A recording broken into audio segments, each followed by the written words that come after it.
abahanzi nyarwanda bafite ibihembo mpuzamahanga. Igihembo, ishimwe, ku rutonde, igikombe, byose ni uburyo butandukanye bwo gushimira no kuzirikana ibikorwa runaka umuntu aba yakoze mu cyiciro iki n'iki. Ingero z'ibihembo bitangwa ni nyinshi tujya twumva, nk'ibihembo byitirirwa Nobel, Grammy, Oscars, BET, kwandikwa mu bitabo by'abaciye uduhigo nka Guinness de Record, ku ntonde zikorwa n'ibinyamakuru zigaragaza indashyikirwa mu bikorwa runaka nka BBC, ikinyamakuru Time, Jeune Afrique, Forbes Magazine, Bloomberg, Mo Ibrahim Prize, Salax Awards, Kiss Summer, Isango na Muzika, ibihembo bitangwa nko ku bantu Sirwa Awards. Ayo ni amashimwe cyangwa ibihembo bihabwa abantu mu buryo butandukanye, ariko turatinda ku bihembo bihabwa abantu bo mu buhanzi.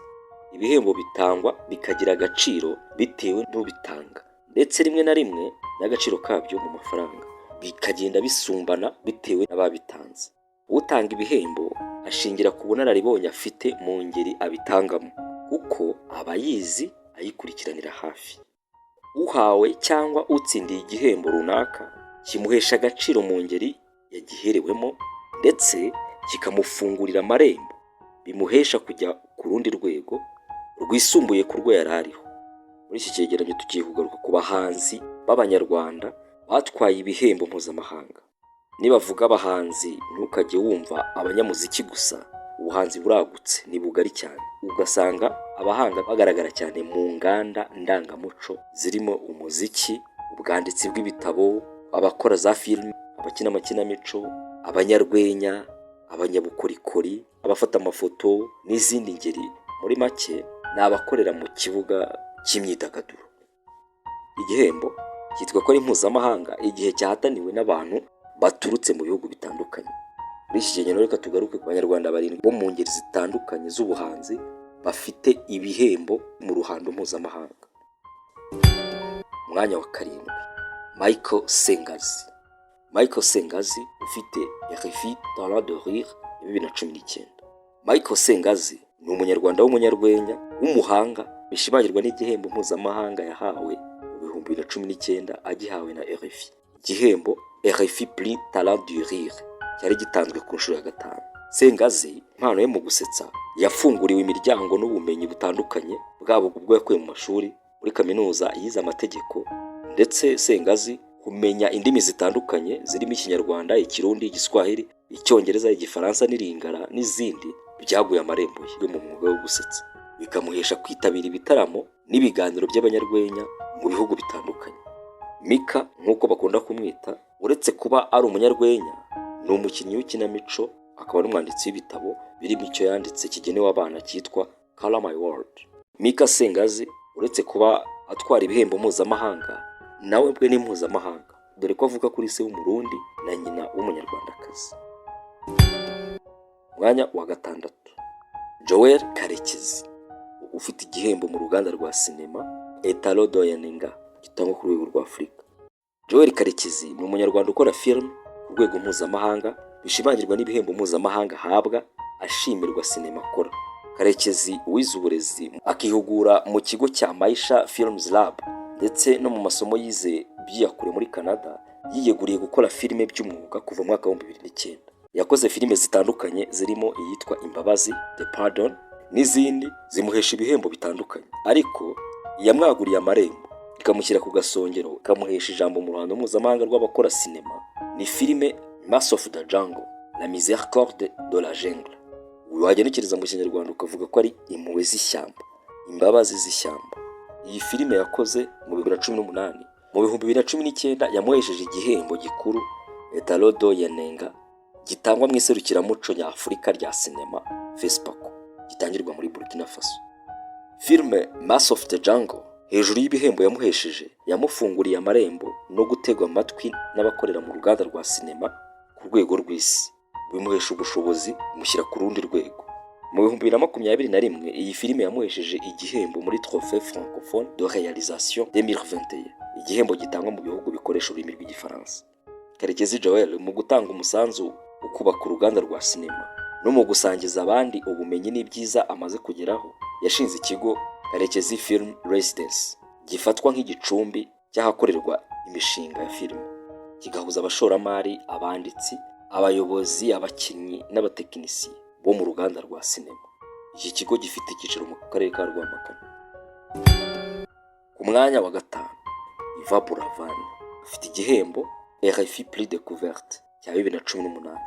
Dushime Burabyo Yvan wamenyekanye nka Yvan Buravan ni umuhanzi wagaragaje ubuhanga mu gihe gito yakoze umuziki kuva utangiye by'umwuga mu mwaka wa 2015 akawusoza mu mwaka wa 2023 asoje urugendo rwe kuri iyi si. Kuva ku ndirimbo Malayika kugera kuri Big Time n'Ituro ntawashidikanya ku buhanga bwe, bishimangirwa na radiyo mpuzamahanga y'Abafaransa RFI, Radio France Internationale, imuha igihembo Prix Découverte gihabwa umuhanzi ufite impano yigaragaje kurusha izindi muri uwo mwaka, gitangwamo igihembo giherekezwa n'ibihumbi 10 by'amayero asaga miliyoni 10 z'amafaranga y'u Rwanda, ndetse no gukora ibitaramo mu bihugu 10 bya Afurika n'ikindi kimwe akorera i Paris mu Bufaransa. Nta gushidikanya ko Buravan ari umwe mu b'imbere bakoze ibitaramo byo ku rwego rwo hejuru mu bihugu byinshi mu bahanzi b'abaririmbyi bo mu Rwanda. Iki gihembo Prix Découverte cyatangiye gutangwa na RFI mu mwaka w'1981. Urutonde rw'abagitwaye rurimo ababaye ibihangange mu muziki wa Afurika barimo nka Tiken Jah Fakoly, Angelique Kidjo, Didier Awadi n'abandi. Buravan yaciye amarenga yo kurema ubuhangange mu muziki wo mu Rwanda hakiri kare, ubwo yabaga mu batsindiye ibihembo cyo gushaka abanyempano bakiri bato mu irushanwa ryabaye mu 2009 riteguwe n'ikigo cy'itumanaho cyariho icyo gihe cyitwa Rwandatel. Icyo gihe ahembwa miliyoni y'amafaranga y'u Rwanda. Umurage w'ibikorwa bya Buravan ndetse n'ibihembo binyuranye yatsindiye ubu bibarizwa mu kigo Twaje Culture Academy, ikigo cy'umuryango wamwitiriwe YB Foundation. Ku mwanya wa kane, Gaël Faye, umwanditsi akaba n'umuririmbyi. Gaël Faye ni umuhanzi mu ngeri z'ubuhanzi butandukanye, dore ko azwi mu muziki nk'umuraperi, akabifatanya no kuba umwanditsi w'ibitabo. Ni umunyarwanda akaba n'umufaransa kuko se umubyara ni umufaransa.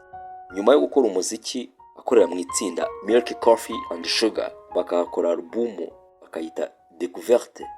Nyuma Gaël Faye yaje gusohora album ari wenyine ku giti cye atari mu itsinda. Muri zo harimo iyo yasohoye mu 2022 yise Lundi Mesha. Gaël Faye umuziki se wamwubakiye izina ngo tube tumuvuga mu banyarwanda bafite ibihembo mpuzamahanga, ahubwo nuko kuva mu 2016 yikojeje mu nganzo y'ubwanditsi maze yandika igitabo cyita Petit Pays, mu Kinyarwanda ugenekereje wavuga agahugu gato. Ni igitabo cyakiriwe neza n'abasomyi b'ibitabo byanditse mu rurimi rw'Igifaransa, bimuhesha ibihembo bitandukanye birimo igihiga ibindi cyitwa Prix du Roman FNAC gitangwa mu Bufaransa, hahembwa ibitabo byahize ibindi byanditse mu Gifaransa. Iki gihembo cyatumbagije izina rya Gaël Faye nk'umuhanzi, ariko byatumye benshi bamenya n'ibihangano bye byo mu muziki arushaho kwamamara. Inkuru ikubiye mu gitabo Petit Pays, inkuru ivuga ku buzima bwite bw'uwacyanditse, yarakunzwe cyane ku buryo iki gitabo cyahinduwe mu ndimi zitandukanye, ndetse ntibyagarukiraho kuko Gaël Faye afatanije n'ukora filime Eric Barbier hakozwe na filime nayo yitwa Petit Pays. Kuri ubu Gaël Faye azi imbere mu banditsi b'abanyarwanda bazwi mu ruhando mpuzamahanga. Umwanya wa gatatu, Mukasonga Scholastique. Mukasonga Scholastique afite igihembo cy'ubwanditsi yahawe mu 2012. Ni umunyarwandakazi utuye mu gihugu cy'Ubufaransa, akaba umwanditsi w'umwuga, dore ko amaze kwandika ibitabo bitandukanye birimo icyo yise Inyenzi, Le Cafard, Le Clochas, Igifu, Cœur Tambour, Les Femmes aux Pieds, Kibogo et Montausière n'ibindi. Mu bitabo byose yanditse, cyabihize byose ni icyo yise Notre Dame du Nil. Ni igitabo kigaruka ku mateka y'ubuzima yabayemo akiri umunyeshuri yiga muri Lycée Notre Dame de Cîteaux. Iki gitabo cyaramamaye cyane, kimuhesha kwicara mu nteko y'abanditsi, kimuhesha ibihembo birimo Prix Amadou Kourouma gihabwa abanditsi bahize abandi b'Abanyafurika bo munsi y'ubutayu bwa Sahara. Hari kandi ikindi yatsindiye cyitwa Prix Renaudot gitangirwa mu Busuwisi. Byombi bikaba ibihembo mpuzamahanga. Ukwamamara kw'igitabo cya Notre Dame du Nil cyatumye gikinwamo na filime nayo yiswe Notre Dame du Nil. Kuri ubu Mukasonga Scholastique yitabira inama zitandukanye mpuzamahanga asangiza isi ubunararibonye bw'ubuzima abikesha ijambo yahawe n'igitabo Notre Dame du Nil. Kuri ubu afite umuryango ayoboye wamwitiriwe ushyize imbere gusohora ibitabo cyane cyane ibivuga ku buzima. Ku mwanya wa kabiri Alpha Rwirangira ufite igihembo Tusker Project Fame ya 2009. Alpha Rwirangira ni umwe mu bahanzi nyarwanda bamaze kwandika izina mu mateka y'umuziki wo mu Rwanda. Wibera hagati mu bihe ariko ntibimusige, yarahiriye ko azahora ajya imbere. Iyo ndahiro yo guhora ajya imbere niko yatangiye umuziki we, atangirana n'indirimbo Songa Mbele yafatanyije n'umubyara we AY wanditse izina muri rap ya Tanzania. Ni nyuma yaho yari amaze kwegukana igihembo cya Tusker Project Fame yari baye ku nshuro ya gatatu. Igihembo cyari giherekejwe na sheke ifite agaciro ka miliyoni zisaga 30 y'amafaranga y'u Rwanda. Tusker Project Fame akaba ari amarushanwa yahuzaga abanyempano mu kuririmba baturutse mu bihugu bitandukanye bya Afurika y'Iburasirazuba. Amarushanwa yaberaga muri Kenya gahuza ibihugu byo muri Afurika y'Iburasirazuba birimo u Rwanda, Kenya, Tanzania, Uganda, Burundi na Sudani y'Epfo.